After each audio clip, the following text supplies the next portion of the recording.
A single buzz can send a shiver of fear down your spine, especially when you hear the words, "Killer bee, you know." This dramatic name, born from horror movies and sensational news reports, conjures images of relentless, monstrous insects. However, the reality behind this creature is far more complex and far less terrifying than its nickname suggests. The bees in question are properly known as Africanized honeybees. They are a hybrid, a mix created in the 1950s in Brazil. Scientists were trying to breed a honeybee that could thrive in tropical climates by crossing European honeybees with a subspecies from southern Africa. Some of these bees accidentally escaped, and their descendants have been slowly moving north ever since, establishing themselves across the Americas. The term killer bee is a misnomer that focuses solely on their most extreme defensive behavior.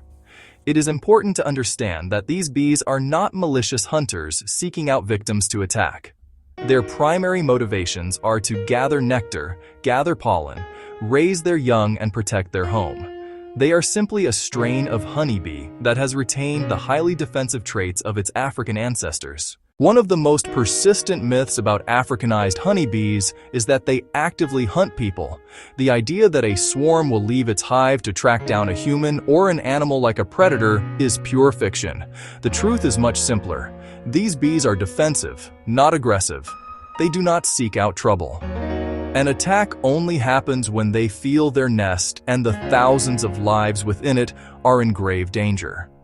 A person could walk within a few dozen yards of an Africanized bee colony and never know it is there, as long as the bees do not perceive a threat.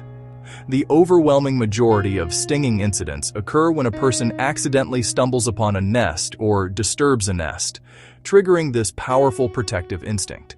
Another common misconception is that a single sting from a killer bee is more potent or deadly than a sting from a regular honeybee. This is factually incorrect.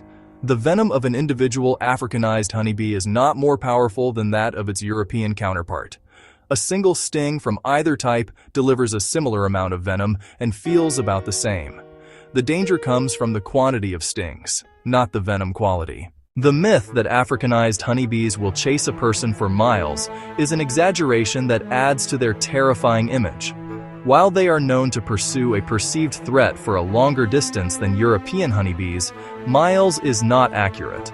A typical chase might extend for a quarter of a mile, roughly 400 meters. It's frightening and dangerous, but not endless. Their goal is to drive the threat away from the nest. Once the intruder is no longer a danger, the chase ends and the bees return.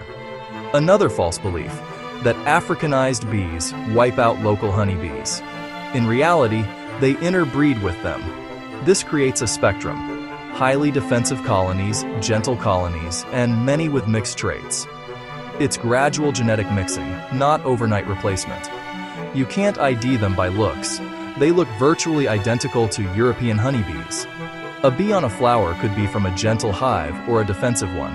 The only sure methods are lab DNA testing or observing their defensive response, which you should not attempt. Living in areas with Africanized honeybees does not mean living in constant fear. It means living with awareness. The most important safety rule is to be mindful of your surroundings. When you are outdoors, especially in rural or unmanaged areas, pay attention to bee activity. An unusual number of bees flying in and out of a specific spot, like a hollow tree. An old tire, the wall of a building, could indicate the presence of a nest. If you see signs of a colony, calmly and slowly leave the area. Do not investigate further. Keeping a safe distance is the most effective way to prevent an encounter. If you accidentally find yourself near a disturbed colony and bees begin to fly at you, your instincts might tell you to swat at them or wave your arms. This is the worst thing you can do. Such frantic movements will only be interpreted by the bees as a more aggressive threat, inciting a more intense attack.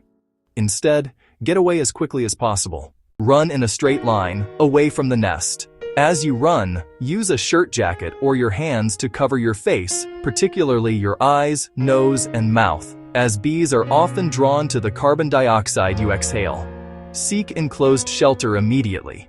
Get inside a car, a house, or any building, and close the doors and windows securely behind you. The bees will not be able to follow you inside. Do not jump into water. The bees will likely wait for you to surface. If you are stung, remember that a honeybee leaves its stinger in the skin. This stinger should be removed as quickly as possible by scraping it with a fingernail or a credit card to minimize the amount of venom injected. For multiple stings, or if you feel unwell, seek medical attention immediately. A healthy adult can survive many stings, but massive envenomation from hundreds of stings can be life-threatening. For people with allergies, even one sting can be fatal without prompt treatment. Ultimately, killer bees are not monsters, but highly defensive insects that play a vital role as pollinators. They are not after you. They are simply protecting their home with fierce determination.